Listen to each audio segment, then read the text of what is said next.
لیکن وَلَقَدْ كَرَّمْنَا بَنِي آدم، ہم نے ان تمام چیزوں میں سے چھانٹ کر انسان بنایا۔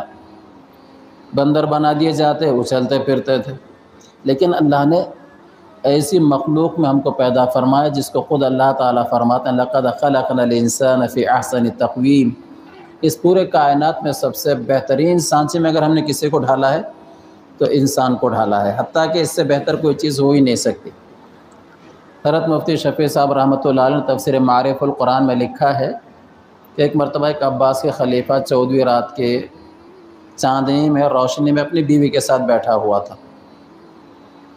بدر کہتے ہیں اس کو، 14ویں کے چاند کو، اردو میں تو سب کو چاند ہی کہتے ہیں، چاہے اماس کا رہے، پونم کا رہے، 14ویں کا رہے، لیکن عربی زبان میں بڑی نزاکت ہے۔ پہلی تاریخ کے چاند کو ہلال کہتے ہیں، باقی چاند کو قمر کہتے ہیں، اور 14ویں کے چاند کو بدر کہتے ہیں، اتنی نزاکت ہے زبان کے اندر۔ تو بہرحال 14ویں کا چاند آسمان کے اوپر چمک رہا تھا اور وہ میڑ میں تھے بیٹھے ہوئے، اچھا موڑ تھا، میاں بیوی دونوں تھے۔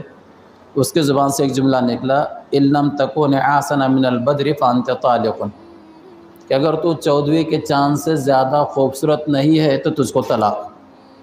پڑھی لکھی بیوی تھی، فوراً اٹھ کر پردے میں چلی گئی، کہا کہ اب مجھ سے طلاق واقع ہو گئی، اب آپ کو مجھ سے پردہ کرنا پڑے گا، کیونکہ تم نے مجھے کہا کہ چاند سے بہتر نہ ہو تو تجھ کو طلاق، اور کہاں چاند اور کہاں میں۔ بڑا پریشان ہو گیا وہ کہ میں نے موڑ کے اندر یہ بات آ کر کہی تھی، لیکن مجھے کیا پتہ کہ اب اس کے لینے کے دینے پڑیں گے۔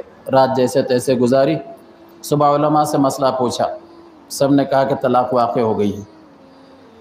وہ بات گھومتے پھرتے بہرحال ایک فقہ کے پاس، ایک فقیہ کے پاس پہنچے جو حنفی فقیہ تھے، بہت بڑے عالم تھے۔ انہوں نے کہا میں فتویٰ دیتا ہوں کہ طلاق واقع نہیں ہوئی۔ لوگوں نے کہا یہ کیسے ہو سکتا ہے؟ سب بڑے بڑے علماء کہہ رہے ہیں کہ طلاق واقع ہوگی اور آپ کہتے ہیں کہ طلاق واقع نہیں ہوئی۔ کہا کہ ہاں میرے پاس دلیل ہے۔ پوچھا کیا دلیل ہے؟ کیا قرآن مجید کی آیت لَقَدْ خَلَقْنَا الْإِنسَانَ فِي أَحْسَنِ تَقْوِيمٍ، کہ ہم نے اس انسان کو سب سے بہترین سانچے کے اندر ڈالا ہے، پورے کائنات میں سب سے اچھا ہم نے انسان کو بنایا، اور اس میں چاند، سورج، ستارے، سیارے جب سارے آ گئے ہیں تو انسان سب سے آسان اور بہتر کیسے نہیں ہو سکتا۔ چنانچہ قبول کرنا پڑا کہ اس کو طلاق واقع نہیں ہوئی۔ تو اللہ کا احسان ہے کہ اس نے ہم کو انسان بنایا، اس پر بھی کبھی ہم غور کریں اور شکر کریں۔ اگر اللہ تبارک و تعالیٰ جانور بنا دیتا تو حل میں جوتے جاتے، اگر کہیں گدھے کی نوبت آ جاتی بننے کے تو اینٹوں کے بھٹے پر کام کرنا پڑتا تھا، کہیں مرغا بکری بن جاتے تو کسی کی غذا بن جاتے تھے۔ اللہ تعالیٰ نے انسان بنایا۔